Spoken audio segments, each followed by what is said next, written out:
गम गणपते नमः। सभी भक्तों को सादर प्रणाम। भक्तों, आज की इस वीडियो में हम श्री गणेश महाराज की कहानियां श्रवण करेंगे। हमारे देश में गणेश जी महाराज की अनेक लोक कथा कहानियां प्रचलित है। इनमें से हमने कई कहानियां अपने बड़े बुजुर्गों से सुन रखी हैं। वहीं व्रत करते समय हमें गणेश जी की कहानी अवश्य ही सुननी चाहिए, जिसे सुनने और पढ़ने से हमारा व्रत पूर्ण होता है और हमें व्रत का फल प्राप्त होता है, जिन्हें श्रद्धा से सुनने से सबका मंगल होता है।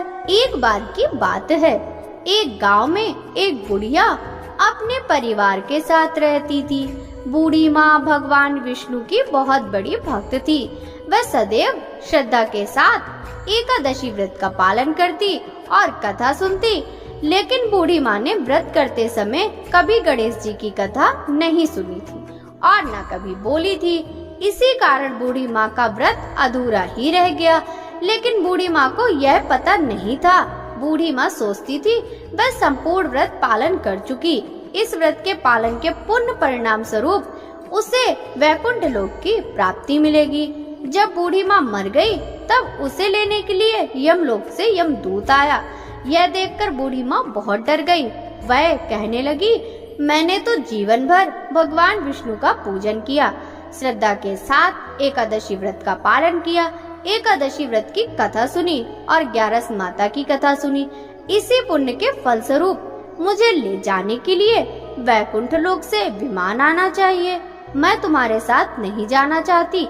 यह कहकर बूढ़ी माँ रोने लगी और भगवान विष्णु का स्मरण करने लगी। भगवान विष्णु गरुड़ में सवार होकर वहां प्रकट हो गए और कहा, बूढ़ी माँ, आपने हमेशा एकादशी का व्रत श्रद्धा के साथ आदर पूर्वक किया है, लेकिन आपने व्रत करते समय श्री गणेश जी महाराज की कथा नहीं सुनी, इसलिए आपका व्रत अधूरा ही रह गया। बूढ़ी माँ भगवान विष्णु से जीवन दान मांगने लगी ताकि वह एकादशी का व्रत ठीक से पालन कर सके और गणेश जी महाराज की कथा सुन सके, जिससे वह एकादशी का व्रत संपूर्ण प्राप्त कर सके। यह बात सुनकर भगवान विष्णु ने बूढ़ी माता को 2 साल के लिए जीवन दान दिया। बूढ़ी माँ को जीवन दान मिलते ही वे श्रद्धा से गणेश जी की पूजा करने लगी, एकादशी व्रत की कथा सुनने लगी, 11 माता की कथा सुनने लगी और अंत में गणेश जी की कथा सुनने लगी। इस तरह उन्होंने 2 साल के अंदर सभी 11 पूरी कर ली। गणेश जी की कृपा से बूढ़ी माता को एकादशी व्रत का पूर्ण फल मिल गया। बूढ़ी माँ की सच्ची भक्ति देखकर भगवान गणेश जी प्रसन्न हुए और कहा कि तुमने नित्य नियम के साथ व्रत में मेरी कथा सुनी है और श्रद्धा के साथ आदर पूर्वक मेरी पूजा की है, इससे मैं बहुत खुश हूँ। मैं आपको आशीर्वाद देता हूँ कि जब यह संसार रहेगा तब तक पृथ्वी के निवासी आपके तपस्या के गीत गाएंगे और जो भक्त एकादशी व्रत पर आपकी भक्ति को सुनेंगे उन्हें व्रत का पूरा फल मिलेगा। गणेश जी महाराज बूढ़ी माँ की भक्ति से प्रसन्न होकर बूढ़ी माँ के घर को अन्न धन से भर दिया और सुख समृद्धि वास करने लगी। गणेश जी महाराज वहाँ से अंतर ध्यान हो गए। 2 वर्ष बाद जब बूढ़ी माता का देहांत हुआ तो वैकुंठ लोक से विमान आया और बूढ़ी माता को सम्मान के साथ वैकुंठ लोक ले जाया गया।